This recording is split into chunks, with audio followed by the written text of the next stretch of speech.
तो प्रभु श्री राम जी के पिता का नाम था दशरथ, दशरथ के पिता का नाम था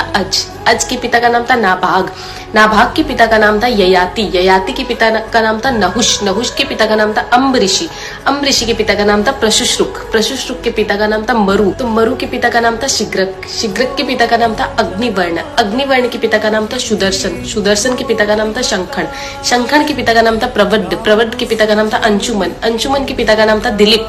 दिलीप के पिता का नाम था भागीरथ, ये वही भागीरथ है जो गंगा को पृथ्वी पर लेके आए थे, जिसको भागीरथी के नाम से भी जाना जाता है। राजा भागीरथ के पिता का नाम था कुकुस्थ, कुकुस्थ के पिता का नाम था रघु, ये रघु वही राजा है जिनके नाम पर ये रघुकुल पड़ा, क्योंकि ये बहुत ही पराक्रमी और तेजस्वी राजा थे। आज भी कहा जाता है कि रघुकुल रीत सदा चली आई, प्राण जाए पर वचन न जाए। तो राजा रघु के पिता का नाम था राजा असमंज, राजा असमंज के पिता का नाम था राजा सगर, राजा सगर के पिता का नाम था राजा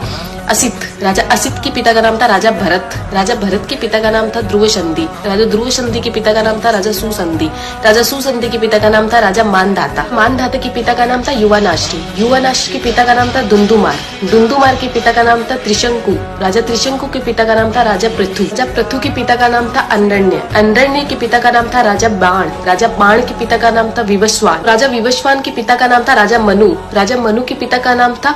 इक्ष्वाकु, इक्ष्वाकु के पिता का नाम था राजा कुक्षी, राजा कुक्षी के पिता का नाम था राजा विकुक्षी, राजा विकुक्षी के पिता का नाम था राजा कश्यप, राजा कश्यप के पिता का नाम था राजा मरीचि, राजा मरीचि के पिता का नाम था ब्रह्मा जी। तो इस हिसाब से हमारे प्रभु श्री राम जी ब्रह्मा जी की 39वीं पीढ़ी है, 39th। तो ज्यादा से ज्यादा ये वीडियो शेयर कीजिए, क्योंकि आने वाला इतिहास ये नहीं बोलना चाहिए कि सनातनियों को मुगलों का इतिहास तो पता था और खुद का इतिहास नहीं पता था। तो ज्यादा से ज्यादा इस वीडियो को शेयर कीजिए। जय श्री राम।